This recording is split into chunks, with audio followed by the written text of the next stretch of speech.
நீதிமொழிகள் 12ஆம் அதிகாரம். புத்திமதிகளை விரும்புகிறவன் அறிவை விரும்புகிறான். கடிந்து கொள்ளுதலை வெறுக்கிறவனோ மிருக குணமுள்ளவன். நல்லவன் கர்த்தரிடத்தில் தயை பெறுவான். துர்சிந்தைகளுள்ள மனுஷனை அவர் ஆக்கினைக்குட்படுத்துவார்.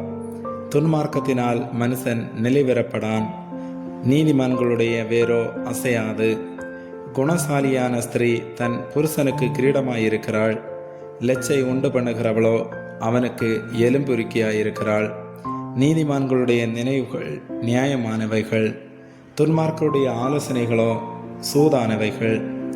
துன்மார்க்கரின் வார்த்தைகள் இரத்தஞ்சிந்த பதிவிருப்பதை பற்றியது. உத்தமர்களுடைய வாயோ அவர்களை தப்புவிக்கும். துன்மார்க்கர் கவிழ்க்கப்பட்டு ஒளிந்து போவார்கள். நீதிமான்களுடைய வீடோ நிலை நிற்கும். தன் புத்திக்கு தக்கதாக மனுஷன் புகழப்படுவான். மாறுபாடான இருதயமுள்ளவனோ இகழப்படுவான். ஆகாரம் இல்லாதவனாயிருந்தும் தன்னைத்தான் கனம் பண்ணி கொள்ளுகிறவனை பார்க்கிலும் கனமற்றவனாயிருந்தும் பணிவிடைக்காரன் உள்ளவன் உத்தமன். நீதிமான் தன் மிருக ஜீவனை காப்பாற்றுகிறான். துன்மார்க்கனுடைய இரக்கமும் கொடுமையே. தன் நிலத்தை பயிரிடுகிறவன் ஆகாரத்தினால் திருப்தி அடைவான். வீணரை பின்பற்றுகிறவனோ மதியற்றவன். துன்மார்க்கன் துஷ்டருடைய வலியை விரும்புகிறான்.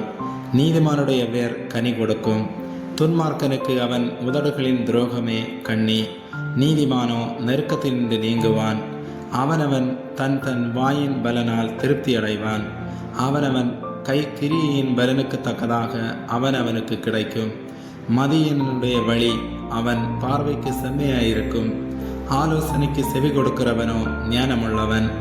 மூடனுடைய கோபம் சீக்கிரத்தில் வெளிப்படும். லட்சியை மூடுகிறவனோ விவேகி. சத்திய வாசகன் நீதியை வெளிப்படுத்துவான். பொய் சாட்சிக்காரனோ வஞ்சகத்தை வெளிப்படுத்துவான்.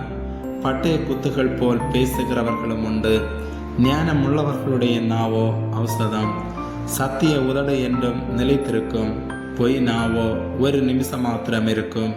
தீங்கை பிணைக்கிறவர்களின் இருதயத்தில் இருக்கிறது கபடம். சமாதானம் பண்ணுகிற ஆலோசனைக்காரருக்கு உள்ளது சந்தோஷம். நீதிமானுக்கு ஒரு கேடும் வராது. துன்மார்க்கரோ தீமையினால் நிறையப்படுவார்கள். பொய் உதடுகள் கர்த்தருக்கு அருவருப்பானவைகள்.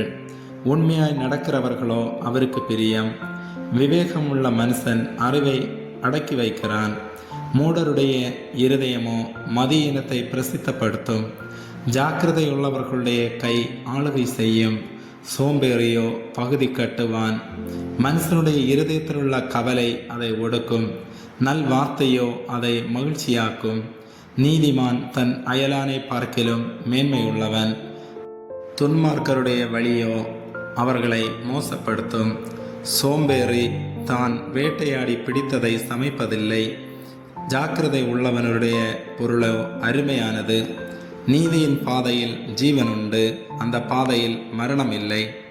ஆமேன்.